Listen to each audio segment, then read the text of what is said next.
Hey guys, how you doing? Steph here. In this video, I want to give you a quick walk through a concept. The concept is the law of diminishing returns. Some of you may be aware of it. I don't know. Some of you maybe not. So here we go.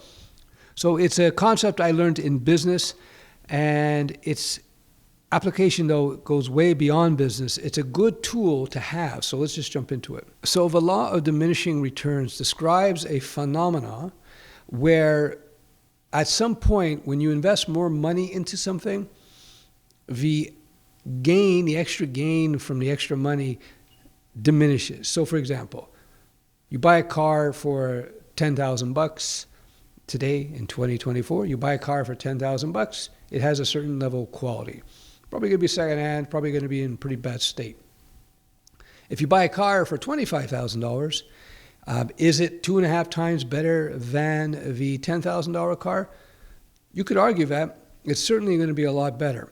But if you go from $25,000 to $50,000, is the $50,000 car that much better than the $25,000 car? I would argue it will be obviously much better, but the difference between the $25,000 car and the $50,000 car is not as great a difference as between the $10,000 car and the $20,000 car. Even though you put in $25,000 more, it's not a huge leap in difference. Let me just jump up the scale. I can tell you, $100,000 car is not twice as good as a $50,000 car. It's not. It's maybe 25% better. A $250,000 car is maybe 15% better, 20% better, in my opinion, than a $100,000 car. Maybe. $500,000 car. Is it twice as good as a $250,000 car? Not even close. Maybe 10% better. And many times, actually, I consider them worse because they break down all the time. But anyway, that is the law of diminishing returns. As you put more money towards a car, as the cars become more expensive, the difference in quality, even though you're pouring a lot more money, is not so significant. For example, cameras. So I have in Canadian dollars, about $7,500 cinema camera, what I'm using here. Is it 7 times better than my prosumer camera? So here is my $1,000 camera. This is about $1,000, maybe $1,300, something like that. This camera is significantly cheaper than the camera I'm using to film this video. But is this camera, the one I'm using to film the video, is it really 7 times better than this camera? Not even close. If you were to look at the images produced by this professional camera versus this camera, they're very, very similar in many respects. You are getting a lot more features, by the way, with this professional camera. You're getting all these professional tools that make filming video much easier. But in terms of image quality, no. You could argue that this is a little bit better. It's got that cinema look. This doesn't have that. But man, this $7,000 camera is certainly not 7 times better than this camera. You see those examples over and over again in life. So now that you understand the law of diminishing returns, the trick is to figure out the sweet spot, to find that spot where your investment in whatever it is, it could be money, it could be time. I'm just talking about products because it's quantifiable, but it could be time as well. And let's say you're developing a skill and so on. There's a sweet spot where you're going to get maximum return for the least amount of investment, and that's where you want to be most of the time. So you got to kind of feel that out. You got to understand what it is you're buying into or what you're investing into or how much time you're putting into something to see what's going on. So, for example, if I was a student, the difference between the master's and the PhD, like how much of an advantage is getting that PhD in the particular field of study that you're in versus just a master's degree or versus just a bachelor's degree. Like to spend that extra couple of years, whatever it happens to be, in your field to get the PhD, is it going to really make much of a difference in your life and your career or not? You have to look at that. You have to study that. You have to find that sweet spot again. You may find in the particular field of study that you're in, you may find that the master's degree is a sweet spot. You may find the bachelor's degree is a sweet spot. What you see in coding is neither of these degrees are the sweet spot, right? So finding that sweet spot is point number one. Point number two, sometimes the law of diminishing returns does not apply.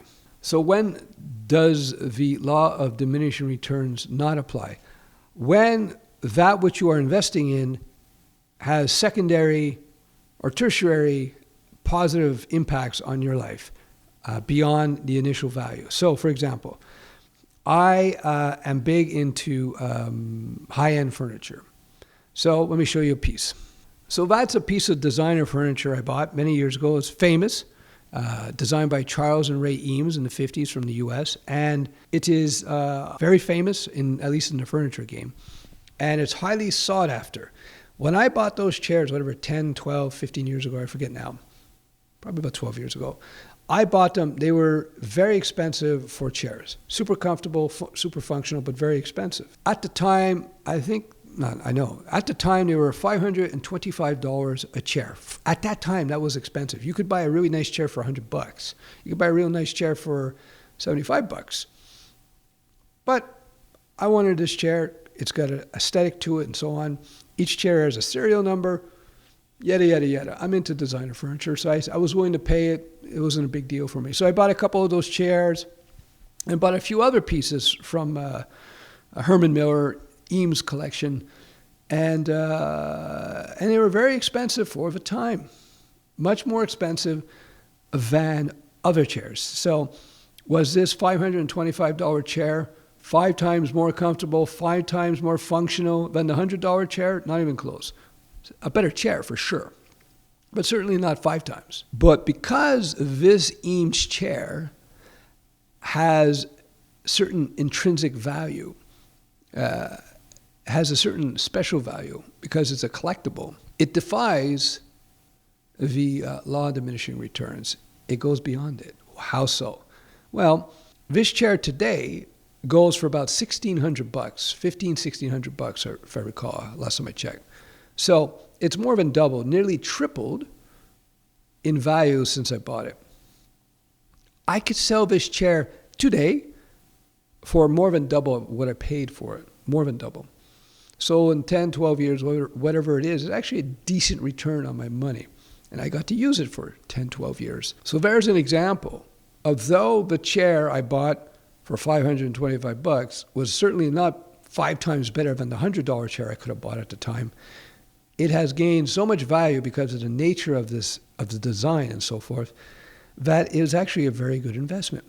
So the law of diminishing returns, in terms of functionality, it kicked in hard, meaning this $500 chair, 5.25, was not 5 times more comfortable, arguably not 5 times nicer than the $100 chair, but it's actually gained a lot of value. So I'm way ahead, because that $100 chair, because it's not a highly regarded designer piece, you're lucky to sell it for $50 or $25. You're losing money on it for sure.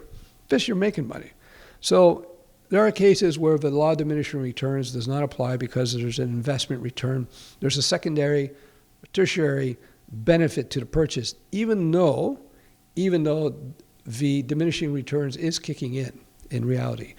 It's mitigated by the fact that in the case of the Eames chair here, it's mitigated by the fact the chair, it gains a lot of value. And at the same time, you get to enjoy this designer piece of furniture.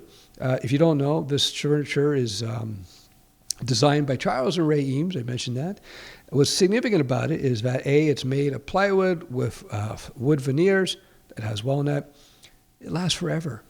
This chair will still be totally comfortable and perfect in 50 years unless I jump on it or something or set it on fire. They invented ergonomic furniture, so even though it's a solid wood chair, it's insanely comfortable to sit in. So it's one of my pieces I will not sell. I'll say, bury me with my chairs. And that's how good they are. That's the lesson of the law of diminishing returns. You understand the point, you understand the sweet spot, you understand the caveats when it doesn't apply. If you like this type of topic where I talk about these things, let me know in the comments below. By the way, I'm Steph. Some people call me Uncle Steph. I mentor people in the ways of code, finance, health, and so many other things, freelancing. Thanks for watching. Bye-bye.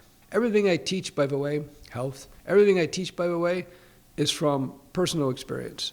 I don't believe in talking or teaching or mentoring people in things that I did not do for real. Everything I teach, I've done for real. Anyway, you can check me out at unclesteph.com, and you can check out my big channel where I got over 250,000 subscribers. On my big channel, I talk strictly about technology and coding.